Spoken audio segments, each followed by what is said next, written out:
Segunda-feira, dia 14 de outubro de 2024. Sejam todos muito bem-vindos, meus amigos, a mais um vídeo do canal Terra Brasilis News. Pois é, há quem diga que está tudo bem na nossa direita, mas infelizmente não está. E temos que explicar isso tudo muito direitinho. Por isso estou aqui tentando esclarecer as coisas. Tem muitas pessoas que se esquecem que o nosso ex-presidente, ele é um ser humano comum como qualquer outro. Se esquecem que ele, como ser humano, comete falhas, comete erros, dá bola fora, como eu, você, qualquer um. Não existe uma pessoa santa nesse mundo a não ser o nosso Criador. Jair Bolsonaro não é perfeito, mas está muito longe desses que apresentam efetivamente seus defeitos diariamente. Pessoas que possuem defeitos porque querem, aqueles que trabalham contra o povo porque querem trabalhar contra o povo, aqueles que apontam o dedo para o lado errado para nos enganar. Então, existe uma diferença muito grande quando alguém tenta colocar o nosso ex-presidente junto desta parte da política brasileira, que é aquela parte suja que sempre o nosso ex-presidente combateu e continua combatendo, independentemente ao fato de que às vezes ele tem sim que sentar e conversar com pessoas que não nos agradam. Por quê? Porque política é assim. Não existe perfeição na política. Política não é uma ciência exata. Não é confiável. O que se diz hoje não se diz amanhã. Todos jogam por interesses pessoais acima de qualquer coisa antes de pensar no povo. Mas quando se chega ao poder, ao topo da carreira, um presidente não trabalhar pelo povo, aí é covardia. Aí é traição.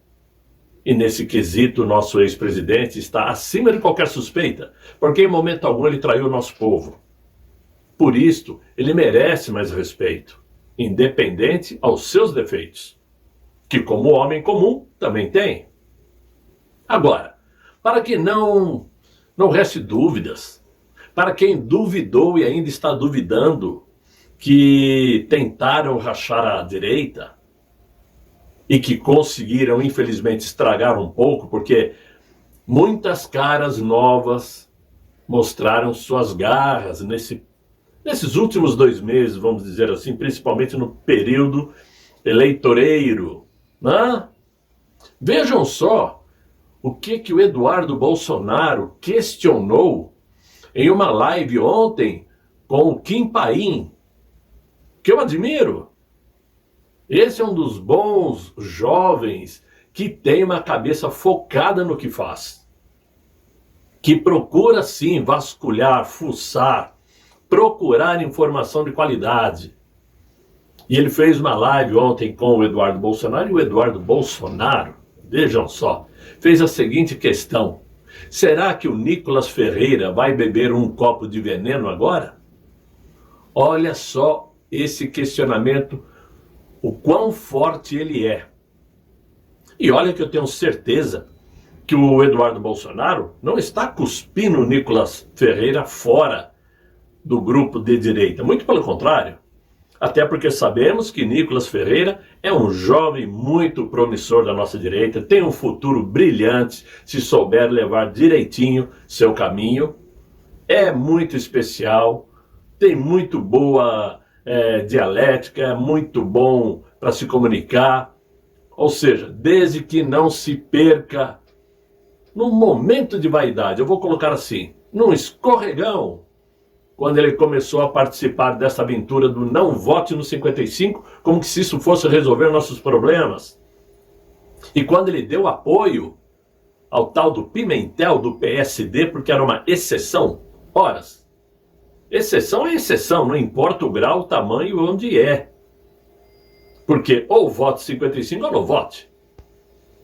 E esse questionamento, como se diz, veio depois, esse questionamento do Eduardo Bolsonaro veio depois que estava sendo aí questionado nessa live se valia a pena a tese de perder em pé do que ganhar de 4.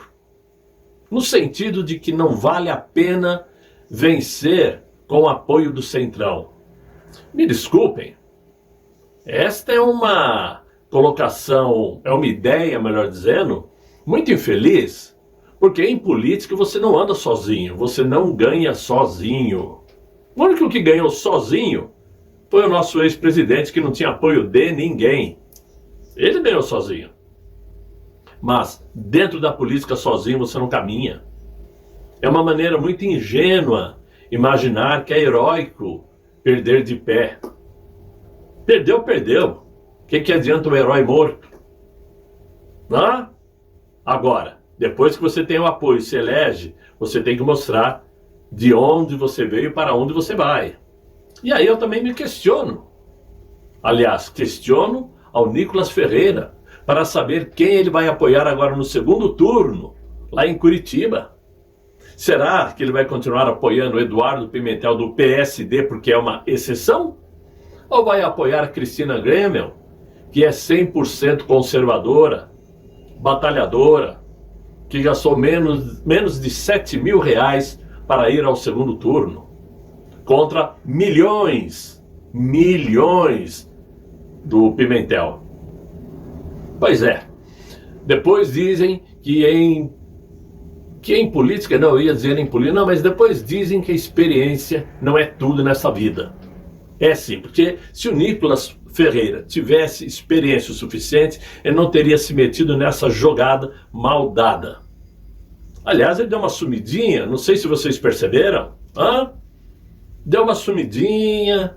Cadê aí aqueles vídeos diários nas redes, notícias diárias? O seu Gaia, né, fazendo vídeos meio diferentes. Por quê? Perceberam que ultrapassaram a linha, aquela linha traçada pelo líder da nossa direita, que é ainda Jair Messias Bolsonaro.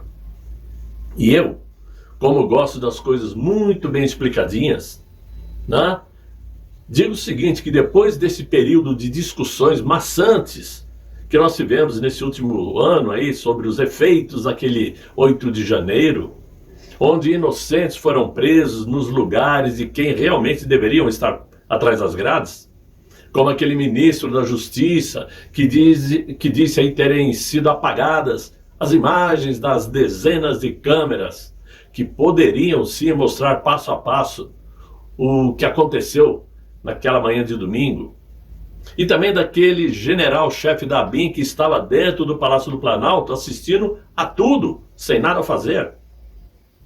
Depois disto, chegamos nesse período derradeiro das eleições municipais que servem de antessala dos pleitos de 2026, com muitas perguntas em aberto.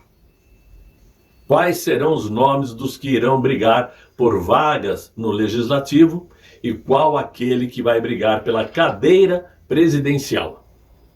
Horas, muitos chutes podemos dar, mas saber de fato quem é difícil. Diariamente falamos aqui sobre isso. Direto ou indiretamente, nós falamos, mas sabemos de fato que para 2026 deveremos ter muitas surpresas, já que a princípio, o principal líder da política brasileira estará fora dos pleitos, devido a um processo maculado por inconstitucionalidades, deixando em aberto uma vaga difícil de ser ocupada, para não dizer quase que impossível. O que não quer dizer que o nosso líder não continuará brigando para retomar sua elegibilidade, não? Mas muita coisa poderá acontecer até lá. E até mesmo esta inelegibilidade ser revertida. Mas por incrível que pareça, ainda é o grande outsider que, como se diz, apareceu na nossa vida política no Brasil. Jair Messias Bolsonaro, ele é o grande outsider. Já que muito poucos acreditaram que ele seria eleito lá em 2018. Né? E hoje, muito poucos acreditam na sua volta em 2026. Mas quem é que sabe? Não é isso? Bom, a questão é que Bolsonaro instituiu, digamos assim, um novo modelo de competitividade política no Brasil, onde a injeção financeira através do fundo eleitoral deixou de ser fundamental para o sucesso de campanha. Mas muito me admira ver pessoas com autoconhecimento político cometer erros, a meu ver, sobre a política brasileira. E digo isto porque muito se fala de poder, de quem comanda a política do Brasil, como se houvesse somente um grande player nesse jogo de interesses. O nome da vez é Gilberto Kassab. Diariamente se fala que ele comanda, né,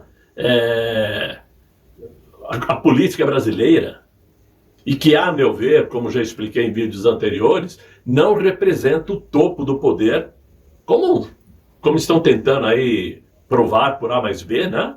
De forma equivocada, a meu ver, mais uma vez eu digo, e é o que alguns comentaristas políticos estão tentando afirmar.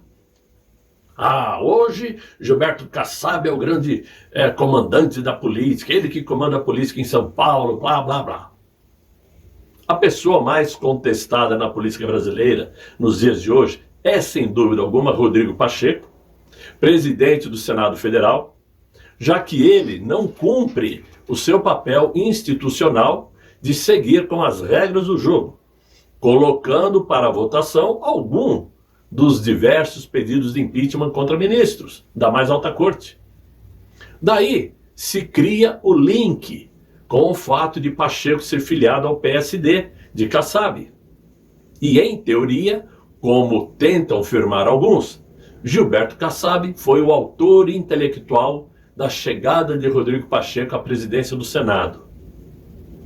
Essas pessoas se esquecem que quando roda presa, né, do Pacheco, saiu candidato ao Senado por Minas Gerais, ele estava concorrendo com nada mais, nada menos que Dilma Rousseff, do PT, logo depois que ela sofreu o processo de impeachment. Aliás, um processo muito meia-boca, porque ela não perdeu seus direitos políticos, como manda a Constituição. E claro, naquele momento os mineiros ficaram sem opção de escolha. Apostaram em Pacheco como o favorito e ele foi eleito senador por Minas Gerais. Será que podemos confirmar que esta arapuca contra os mineiros foi provocada por Kassab, por acaso? Que é sim um esquerdista e bandido profissional, como é Valdemar Costa Neto, bandido profissional, como costuma ser todos os presidentes de partidos que usam e abusam do fundo eleitoral. Não existe santo nessa bagaça, como diz o boteco, vamos dizer assim. Então, claro que Kassab não teve nada a ver com a eleição de Rodrigo Pacheco. Vamos lembrar que depois, Rodrigo Pacheco concorreu diretamente contra Simone Tebet ao cargo de presidente do Senado. Vejam só contra quem. Simone Tebet, que já estava esfaqueando Jair Bolsonaro há muito tempo, desde o início de seu governo. E ele foi eleito com 57 votos contra 16 da atual ministra petista. Quem era o menos ruim naquele momento? Pacheco ou Simone Tebet? Todos nós sabemos que quem articulou a campanha de Rodrigo Pacheco para a presidência do Senado foi, na época, o presidente do Senado, Davi Alcolumbre, que agora, passados 4 anos, deve receber de volta o mesmo apoio de Rodrigo Pacheco. E é quase certo que Davi Alcolumbre vai levar a presidência do Senado mais uma vez. Outra porcaria da pior espécie. Outro salafrário. O Rodrigo Pacheco recebeu um apoio formal de 10 partidos naquele momento, quando foi eleito presidente do Senado. Recebeu apoio do DEM, do PT, do PP do Ciro Nogueira, do PL do Valdemar Costa Neto, do PSD do Kassab, do PSC, do PDT do Ciro Gomes, do PROS, Rede e Republicanos. Faltou alguém? Deve ter faltado aí o PCO, né? O PCO não apoiou. Além disso, ele foi apoiado por parte do próprio MDB da Simone Tebet. Veja só. Gilberto Kassab, portanto, teve participação igual a qualquer um dos outros que deram apoio a Rodrigo Pacheco, nem mais nem menos, ele foi mais um. E não foi o responsável pela escalada do simples advogado Pacheco para a presidência do Senado Federal. Agora, saindo de Rodrigo Pacheco e entrando no nome do governador de São Paulo, estes mesmos comentaristas afirmam sem a menor preocupação de estarem errados que Gilberto Kassab articulou Tarcísio de Freitas sair candidato ao cargo de governador em São Paulo para comandá-lo, esquecendo que tudo começou de forma diferente do que se tenta emplacar. Para quem não se lembra, o nosso ex-presidente primeiro planejou bancar Tarcísio de Freitas para concorrer ao Senado por São Paulo, isto para concorrer em 2022. Tá? Para quem não está lembrado, vão ficar lembrado agora. Só que naquele momento, o ministro de Infraestruturas do mito expressou certa contrariedade, porque ele queria mesmo era ficar no governo como ministro de Infraestrutura até o final do governo, para terminar as obras que começou. Né? E, se fosse para disputar um cargo eletivo, ele queria mesmo era concorrer, ser candidato, não em São Paulo, mas sim no Distrito Federal, por onde ele já vivia por muitos anos, por onde ele tem a família, amigos, né? Mesmo sendo carioca. Ora, ele preferia mesmo ficar em Brasília. Só que o Bolsonaro ficou de pensar naquele momento. O nosso capitão, como sábio na política que é, como profundo conhecedor, né? Sabia perfeitamente que naquele momento o então senador José Antônio Regufe, do Podemos, né, era candidato à reeleição a senador na capital federal.